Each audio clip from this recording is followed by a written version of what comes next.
What's up, Guardians? My name is Icarus, and welcome to Holy Potatoes, a weapon shop. It's a cutesy little game where everybody is potatoes, and there's little spoofs of other characters from different genres of games. Basically, you are the guy that makes all the weapons for all the heroes. And that'll become very relevant very soon, and you'll see what I'm talking about.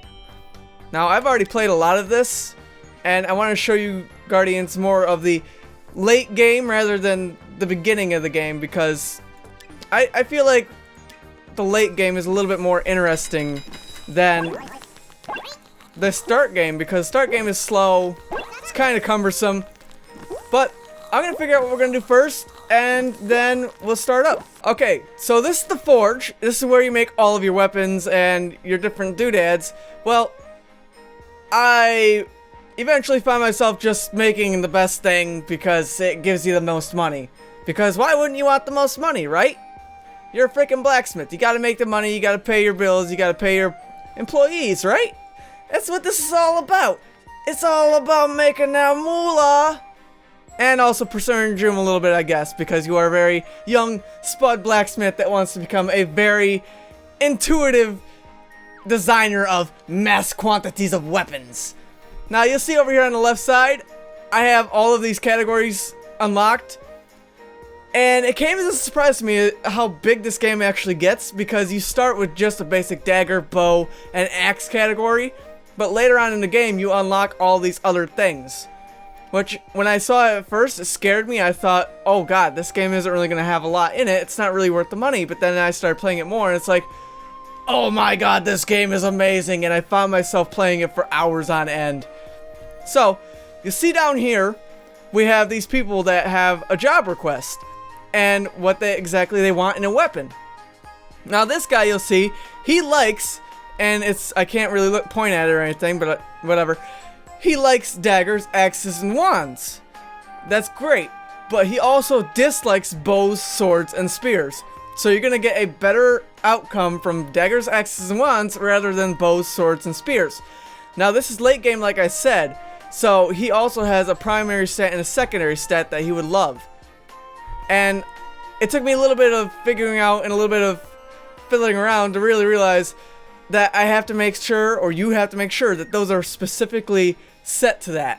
And the game will highlight what your main stat and your secondary stat are, so you understand better what exactly you need to be doing. So he likes magic above attack, but he'd also like attack above other things such as speed and accuracy. In fact, he doesn't like those things. He'd prefer to just have magic and attack. So we're gonna make him a dagger that's based on magic and attack. So I'll pick the best one, like I said. And as you can see, down here we have the resources: obsidian, silver, and steel. And these again are late game materials. And I'm pretty sure I don't have to keep saying that. Pretty sure at this point everybody understands. And you can see the stats of the weapon here, what it starts as. I can't actually make this yet. Wish I could, but I can't. So, basically, what we're going to do is we're going to press start. And he wanted magic, I believe. Let me go check again. He wanted magic and attack. So we got people that are magic, but oh no, we got people in speed. That's bad. We want to switch them to attack. But obviously my mouse is deciding to be goofy and fiddly, and it won't let me click on anybody at first. Alright, here we go. Now that we have everybody on magic and attack, now I have to focus on my stats on the right side. That's good, we're on magic. Magic is first, but as you can see right now, speed is second. But attack is about to become secondary. So, there you go, there it is. But we can also boost by clicking on our magic, and this is also another late game stat. Or a late game effect. Now you can see these emojicons. Those indicate how happy your workers are. The happier your workers are, the better the outcome is going to be, and the better buffs you'll have on it. Now, as you can see, he's got a rating of 222, whereas this guy has a rating of 107, and they're both elated, which means that they're going to do their job better, like the best. And basically, typically, I would go for the worst one, because that means they need to do a little bit more leveling. And you have to level up their stats and make them go up a branch of a career branch, but I'll show you that later. But for this case, I'll make it the best as I can. So Mr. Samurai guy here is gonna just pound the shit out of it. He's gonna roar up his fan. He's gonna build up all that magically goodness. And as you can see, it's going past what it usually would. Usually it would stop at like 4 or 5, but it pushed to 6. The max is 7. So now you can see the max stats over here that are grayed out right now. I have a magic of 3,971 and a attack of 1099. That's great. That means our magic is first and our attack is second. But with these, we can boost it more. As you can see, the indicator for the stats are right below it. But I want to make it extremely good. Like, I'm talking like the best. Now, I don't actually have any scrolls like you could see here for magic, but I do have these, which I got. So we're just gonna put that on. Bam! It's good. It's done. We slam dashed it on there. And then you can also name your weapons. So I don't know, let's just call this the YOLO Stabber, because why not? YOLO. And there's all of its max stats right there. So this weapon is now like supremely optimized for that customer. Why was I about to say patient? He's not a patient. Now, as I'm sitting here, I'm wasting time. This game is very time-based. So if I go in here, time stops. But we can go in here to sell weapons, and we have to find that guy, Mr. Where was he? Magic and accuracy. He's not in here. He's right here. Alright, so here's the guy. We have to click this and select our weapon and select a smith. And I have my usual merchants here. You can tell their level. And I usually send her out because she'll get what's known as a merchant's bonus because of her level. Which makes it all the better because then I have more money. And you can see down here in the lower left corner what my people are doing right now. You can see that Laura Craft is the only one doing anything right now, but I can send people out to explore, shop, train, go on vacation, or expand business. Well, actually that one doesn't require anybody to go anywhere. That just unlocks different areas. But I'm gonna send a few people to explore. Let's just put them in here. Because why not? And it's tedious. You have to do that like every time. Feed my dog. And it does get a little over rambunctious at times. You have to wait very long times, but you can also speed it up, and I'll show you that a little bit later. You can also train people. I don't usually do that. Let's just send another person to explore because why not? We're already here. Alright, now we got 2 people exploring. Now this guy right here, he is actually Heisenberger, which obviously is a spleef or spoof of Heisen, or Mr. Heisenberger from frickin' Breaking Bad. This music's really out of my head right now, and I'm getting a little lightheaded, and I'm pretty sure I'm messing up that name. No, his actual name is Heisenberg. Just there's a at the end. All right. So that's just an example of, you know, the many different spoofs characters you're gonna come across as potatoes here. And there are bigger heroes that you're supposed to build weapons for, but I won't show you any of that because those are basically, I feel like, story spoilers. Alright, so here we are. We're at the merchant's area. Our blacksmith has found our salesperson that wants to buy the weapon. As you can tell, we obviously made it for him, so he wants it the most. And obviously we want 6,000 more than what this guy is offering. So, yeah. And obviously this guy doesn't want it at all, because he hates daggers, and he is not looking for magic at all. He wants attack, but not magic, and he hates daggers. So he really does not want this weapon. So we're just basically going to sell this to him, and be done with it. Now, up here in the upper right, you can see my current objective. I have to get 45,500 fame. That changes all the time. That's for story-based crap. And you expand on your blacksmithing area, your actual blacksmith shop, by moving to different places that'll come in the story, and you'll learn that as you go on. Now you can see my people are done. They're ready to come out. Let's collect our shit and get done with our stuff. Now he is max level, and I forgot to mention that you help these characters level up, and as you do so, you gain fame, which then ultimately affects the storyline, which will, you know, make it so you go through the story. Okay, now that that is done, I also wanted to show you the research. This also comes on later. A lot of this is going to come on later. So don't be afraid if you get this and then you're like, oh, where's all the stuff that Icarus showed me? It's not here. What's going on? Well, it's all in here and you get it later. But basically, you find artifacts by searching like I showed you before, and you can make different or research different items. Like, and it doesn't really matter. You're going to get them all later anyways.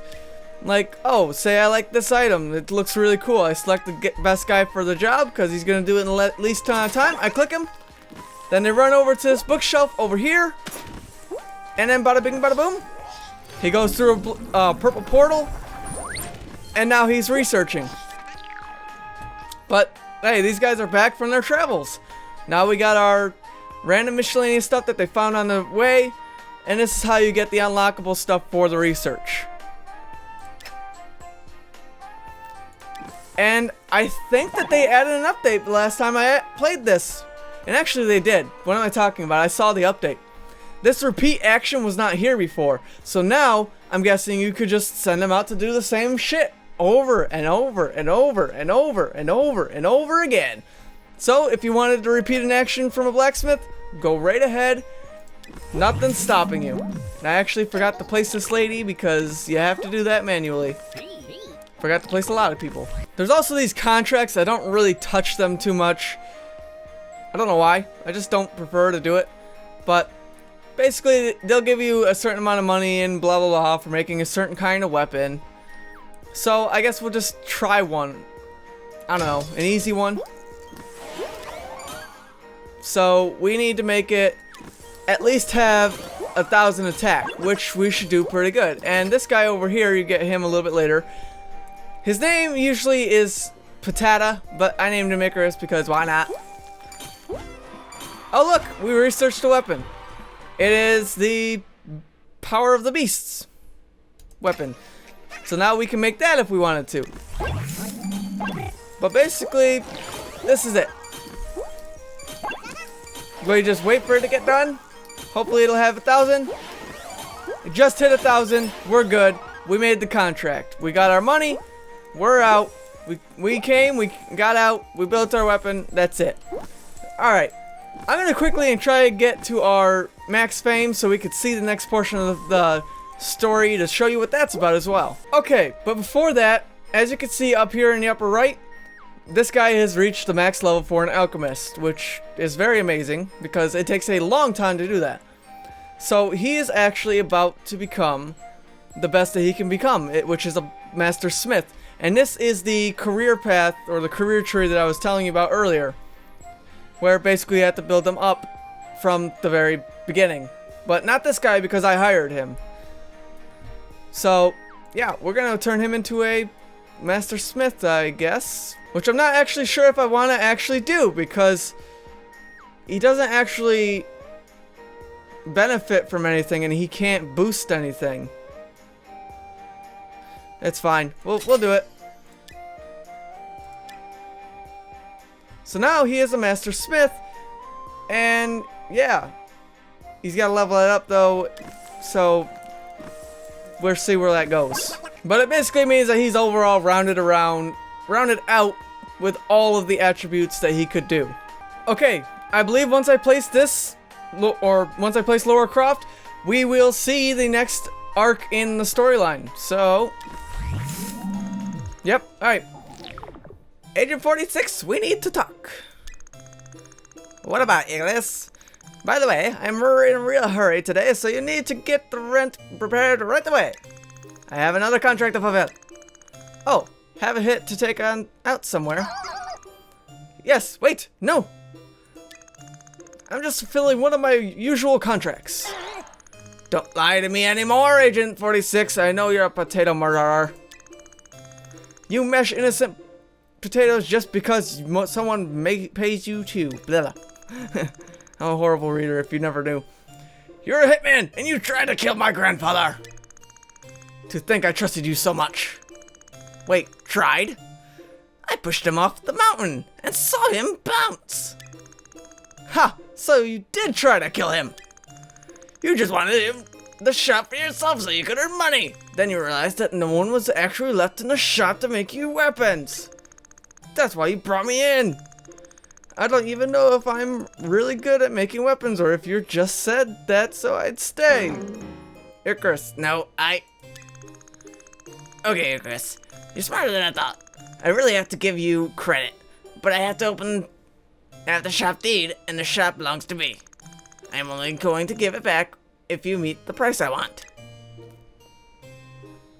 So, yeah, sometimes you have a choice in the story arc, but whatever. Name your price, man. I'll give you, how much do I have? 2,000 starch. That's peanuts. That's even less than what my shoes cost. Holy crap. You don't even wear shoes. You don't have feet. 5,000 starch. Psh, still too little. Could pay for one meal, maybe. We're potatoes. We live off fresh air, water, and sunshine, which is free. 75. Nope, still not high enough. I'll give you a choice. Pick one. 12,500. Nope, still not enough. I'll give you a choice. Pick one. Okay, fine. Hee, did you think I would be any lower? I really thought you, better of you, agent. I thought you were a mentor, a friend. Little does the story arc know I have like frickin' almost 250,000. Well, you thought wrong. You want me out of the shop, don't you? Then give me that starch I asked for. I don't have it now, but I'll have it ready. What do you mean you don't have it now? See, this is the problem with the story arc. It doesn't know when you actually have the money waiting and ready. Just you wait and see. Oh, I will. I will. I'll enjoy it, and someday, I promise you'll regret it. See, I don't understand why the game would think that I don't have 25,000 when I have to pay more than that for my workers every month. Grandpa, I did it! I got the shop back from Agent 46. Okay, I'm actually gonna...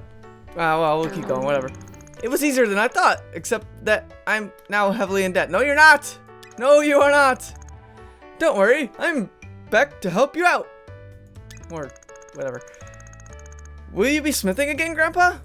I'd love to work next to you. Yeah, his grandfather's like some superior blacksmith or some crap. Actually, I've been thinking of retiring. That was the whole reason Agent 46 and I went out to the Misty Valley together. I was looking to an apprentice to hand the shop over to. It was during a break when we took for our trek to the village there that I remembered I had a grandson and I hadn't seen since he was a baby potato. Baba? That's me, right? Yes, we weren't the closest of relations while you were growing up, but I think we can make up for that time now. I will help you turn this blacksmith shop into the most amazing one ever, even better than what I've been able to do. Is that really going to be possible? There are so many relics, blueprints, and research that you have not discovered. The level of blacksmithing you can reach once you master the basics is incredible. Are you ready for that? Yes, I am. Alright, Icarus, let's go! But we're not gonna go anywhere because I actually feel that's a good spot to end this video. I feel like I've talked about pretty much everything in this game that has to offer, well, except for the fact that up here you can speed up time and pause it and whatever if you just need time to think. But other than that, I feel like I've gone really in depth and I've told you basically everything that you need to know about this game. It's a really good game. It's not too heavy on the price. If you want to check it out, it's on Steam. It's a very cutesy kind of game, and it's got a lot of spoof characters in it that are... The encounters are relatively decently hilarious and comical. Other than that, Go Guardians, I hope you have enjoyed this video. If you have, claw that like button across the face, and I will see all of you on the battlefield. Later, Guardians! Boop. Why? Because in every Five Nights at Freddy's game, there's always something that doesn't kill me. And you guys, you're gonna be that thing that doesn't kill me in this game, ever.